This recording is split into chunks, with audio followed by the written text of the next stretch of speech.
بسم اللہ الرحمن الرحیم۔ ہر انسان ذہن رکھتا ہے لیکن ذہنی سکون کہیں نہیں ہے۔ ہر شخص کے دماغ میں اضطراب ہے، بے چینی ہے، بے سکونی ہے، اور یوں لگتا ہے کہ شاید یہ دنیا کا سب سے بڑا مسئلہ ہے۔ قرآن حکیم اس مسئلے کا یہ حل بتاتا ہے۔ سورہ رعد آیت نمبر 25 میں ارشاد ہے، وہ لوگ جو ایمان لائے اور جن کے دل اللہ کی یاد سے مطمئن ہوتے ہیں، سنو، اللہ کی یاد سے ہی دلوں کو اطمینان حاصل ہوتا ہے۔ اللہ کی یاد سے مطمئن ہونے کا مطلب یہ نہیں ہے کہ صرف زبانی اللہ تعالیٰ کا ورد کر دیا جائے، بلکہ خدائی منصوبے کو جب ہم قبول کرتے ہیں اس وقت ہمیں دلی سکون ملتا ہے۔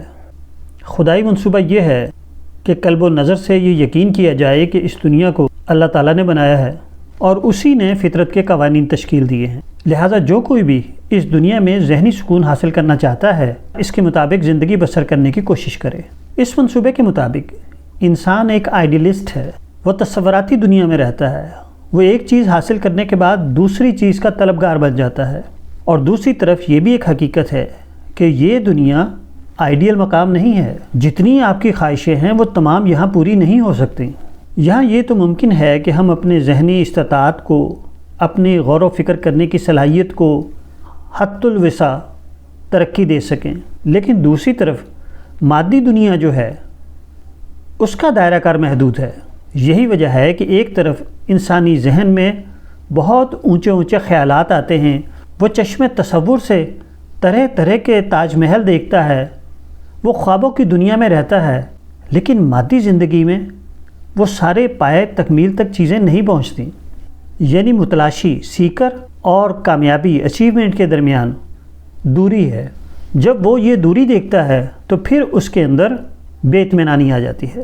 دوسری طرف یہ دنیا جو ہے خدائی قانون کے مطابق چلتی ہے، اور خدائی قوانین میں ہم ترمیم و اضافہ نہیں کر سکتے، تو ہمارے پاس صرف ایک آپشن بچتی ہے کہ ہم اپنی خواہشات کے پیچھے نہ بھاگیں، بلکہ انہیں کنٹرول کریں اور اپنے آپ کو خارجی دنیا کے ساتھ ایڈجسٹ کریں۔ یہ حقیقت ہے کہ اس دنیا میں انسان کا اپنی تمام خواہشات کو پورا کرنا مقصد نہیں ہو سکتا، لہٰذا درست طریقہ یہ ہے کہ اپنی خواہشات کے پیچھے بھاگنے کے بجائے انہیں مینج کرنا سیکھے۔ اور اللہ تعالیٰ نے اس دنیا کے اندر جو دوسرے مواقع فراہم کیے ہیں، جس کے اندر وہ اپنی فکر و نظر کو، اپنے سوچنے اور سمجھنے کی صلاحیت کو، اپنی مدبرانہ قابلیت کو ترقی دے سکتا ہے، یہاں پر موجود ذہنی ارتقاء کے، انٹلیکچول ڈیولپمنٹ کے بے شمار مواقعوں سے فائدہ اٹھا سکتا ہے، وہ پوری توجہ اس طرف کرے۔ وہ اپنے اہداف اپنی فکری ترقی کے لحاظ سے متعین کرے، وہ اپنی ترجیحات مادی زندگی کے حساب سے طے نہ کرے۔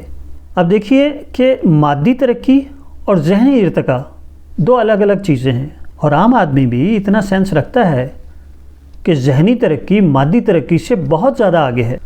اگر کوئی شخص ذہنی ترقی اور مادی ترقی کا موازنہ کرنا چاہے تو نہیں کر سکتا۔ ذہنی ترقی بہت آگے ہوتی ہے مادی ترقی سے۔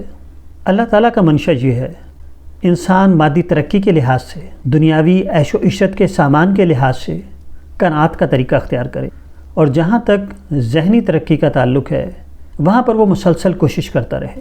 اللہ تعالیٰ مادی ترقی کے لحاظ سے نہیں، بلکہ ہر مرد و عورت کو ذہنی ترقی کے لحاظ سے کامیاب دیکھنا چاہتا ہے، اور اس کے لیے بہترین فارمولہ سمپل لیونگ ہائی تھنکنگ ہے، سادہ زندگی اور اعلیٰ سوچ۔